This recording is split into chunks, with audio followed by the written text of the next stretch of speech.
Today, I am visiting some of the biggest trees in the world. Do you see me? I look like a little ant next to these huge trees. These magnificent trees are called giant sequoias, and just like all other trees, they are very important to us humans. In fact, we couldn't live without them. Follow me and let's explore this incredible forest a bit more. Take a deep breath. Oxygen is what we breathe in with every breath, and the air in the forest is especially fresh. The air smells different here, almost sweet. That's because in the forest, we're surrounded by plenty of oxygen makers. Even though we can't really see oxygen, we wouldn't be able to live without it. And most of our oxygen comes from trees and plants. More specifically, their leaves. And even though leaves come in all shapes and sizes, they all release oxygen. All over the leaves are teeny tiny little holes you have to use a microscope to see. These holes are called stomata, and they release the oxygen into the air. The stomata look like little mouths, breathing out the oxygen we breathe in. That's incredible. And look at all of the leaves on these giant trees. They must create a lot of oxygen. But trees are important for so many other reasons too. They are home to thousands of living creatures, from birds that live on their branches to insects that like to stay hidden under the tree's bark. Some animals, like squirrels and owls, even make homes in holes in the tree's trunk. Even plants, like moss and fungi, live on the trees. Trees are kind of like umbrellas, too. They provide shade and protection from rain and snow for creatures living on and below the soil. But trees aren't only a resource for animals. As humans, we use trees for everything from wood to build houses, paper for our favorite books, and even chewing gum. Pretty amazing, right? Chewing gum comes from trees? Imagine a world without trees. All of the things made from wood, like your guitar, the chair you sit on, the desk you use, and even the bed you lay in, would be gone. Nuts and many of your favorite fruits, like mangoes, bananas, apples, and pears, would no longer exist either. And even chocolate, which comes from cacao trees, would vanish. See, trees are everywhere and part of our lives more than we might think. One of the most amazing things about trees is that living trees never stop growing. And every time a tree grows 1 year older, it makes a new skin called bark around itself, which we can see as a ring.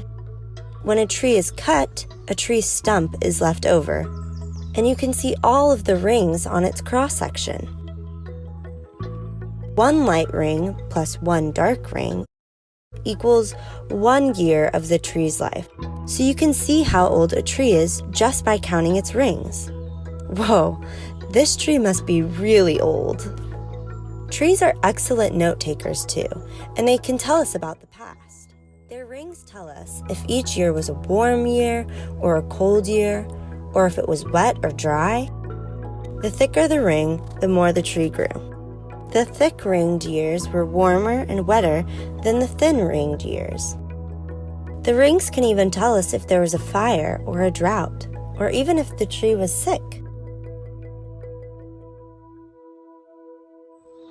So how long does it take to grow a tree? Well, it depends on the tree and where it is growing. To grow a full-size tree that looks like the ones you can see in my neighborhood, it takes anywhere from 10 to 30 years. But these giant sequoia trees take up to 750 years to reach full size. That's a really long time, don't you think? Learning about how incredible trees are has inspired me to plant my own tree. Planting and caring for a tree is a big responsibility. We must make sure it has enough room to grow big and tall, and that it will get plenty of sunlight.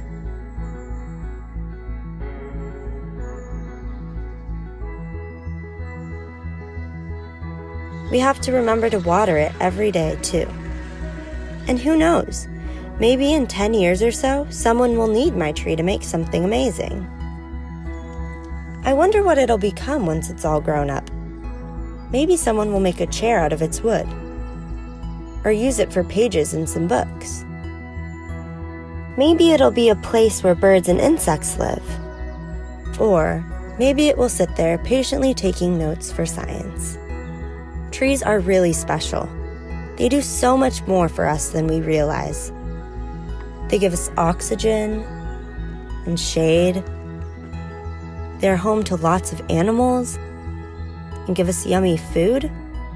And they even take notes for historians and scientists.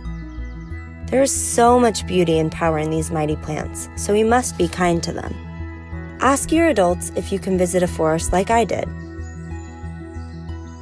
When you're there, try to guess how old the biggest tree is, and take a big, deep breath of all of that amazing oxygen the trees are creating for you.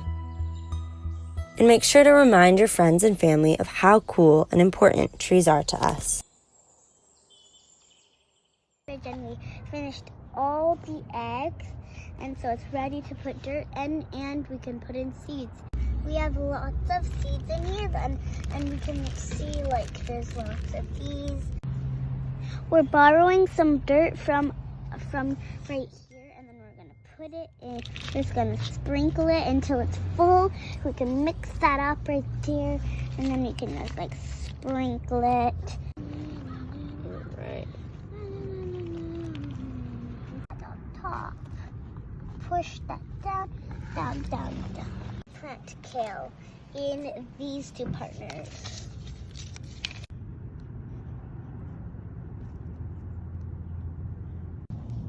So the next step is to water it.